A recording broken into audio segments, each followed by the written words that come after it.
guys doing? My name is Audrey. Hopefully, if you've watched all the other videos, then you know this. I'm an ENT surgeon. I am currently filming these vlogs in 2020 in the midst of the COVID-19 pandemic. And I have had a pretty good week. I am very clear where I work that things have calmed down significantly. We're still waiting for what the government are calling the second wave, which means that now that they've let everybody out, it's all just going to kick off again and everyone will get sick. The whole point of these waves is to make sure that we manage how many people rush into NHS hospitals and so that we can manage things reasonably well rather than becoming overwhelmed. So we don't know what's going to happen. I just keep praying. God is incredible, and I've seen his hand over things where I live and work, and I've seen his grace and his mercy, and we're doing well. I've been really well through this. I haven't got sick, which is amazing, and my family have been well, and I'm grateful for that.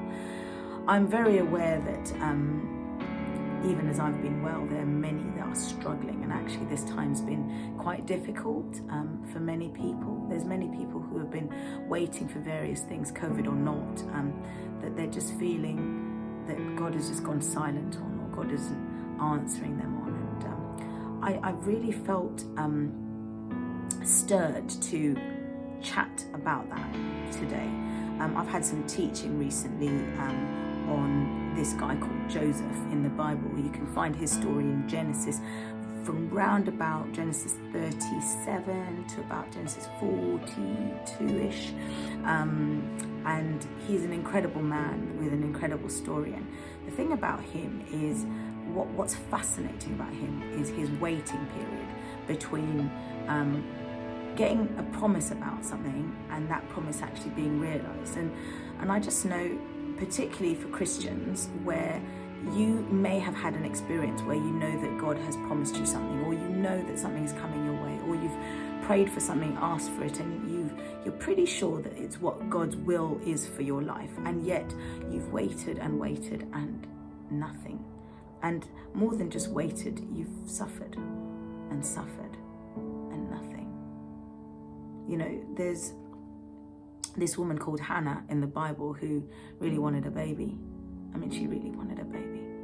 And she waited and waited and waited. And her waiting circumstances weren't great anyway. She was getting lots of pressure from all around. And eventually she comes before the Lord at this temple, and she's just crying her heart out. She doesn't care who can see, who can hear. And she cries out to him, and she says that when I have this child, if you would just give me this child, when I have this child, he will be yours. I'll give him to you. And what the Bible suggests is that having said that prayer, God then answers her, and she has a son. And the thing is though, she wanted a son. God wanted Samuel. You see, she wanted this baby boy, and God wanted a man who would be the voice of God to a nation. The voice of God to the kings, the greatest kings of that nation of Israel. And in that prayer that she prayed, somehow what she wanted aligned itself with what God had already predestined for her. I think sometimes it's like that for us. I think sometimes we ask for something, but we've not quite asked for something, or we see something for ourselves, but we see short of what God sees. And I think if we can learn to trust what God is seeing and envisioning for us, we would perhaps be a bit more satisfied with the process. It often seems like the exact thing that you want, or the exact thing that you've been promised, is the complete opposite of what you're facing. Abraham was told that his descendants would outnumber the stars, and he gets stuck with a wife who can't have children. Joseph had a dream that his mother and father and his brothers, 11 brothers, would bow down to him as he would be elevated above them. At one point in the story, he finds himself in a pit, and his brothers are looking down upon him, and it is the exact opposite of the promise that he is expecting. He went through a painful process where he became a man of integrity. He became an overseer without question. He continued to be a dreamer. That was his gift. He had dreams and he interpreted dreams. But in his process, he picked up a few other skills. In his process, he had a lot of things happen to him that were unfair. He was so righteous and held back against an incredible temptation. He did the right thing, and then he ended up in prison. And I think sometimes you can get to a point where you just think, God, are you for real? Do you see what I've just been through? Do you see how good I've been, what I've just done? And now this?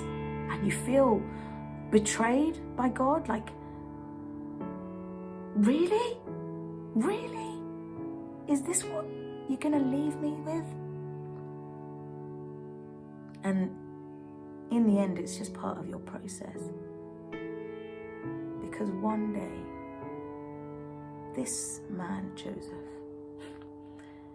in one afternoon, I like to imagine it was an afternoon, God orchestrated things, and get this, God orchestrated things so that the same man with no new skill acquisition, no new gift acquisition, was pulled from the dungeons of a prison to becoming the ruler of one of the most mighty nations of the time. He ruled over Egypt, and he was pulled to that position literally in an afternoon. And get this, it wasn't just so that one day his mum and dad and his brothers could bow before him and he could be elevated. But God's purpose was so much more than that. Because Joseph went through what Joseph went through, because Joseph ended up where Joseph ended up at the time that God wanted Joseph to end up there. This man, his father Jacob, who had 12 sons, was moved to a place where he became a nation of Israel, flourishing in the midst of a famine, because Joseph was overseeing that nation. Because Pharaoh decided that Joseph's family should be moved to a place of plenty. Because one day, several hundred years later, that nation, as oppressed people, would be moved out into a chosen land just for them. And the Lord would demonstrate on his people, that nation, his redemption. See, what God did with Joseph was huge. What Joseph dreamt was a really tiny speck of the destiny that God had for him.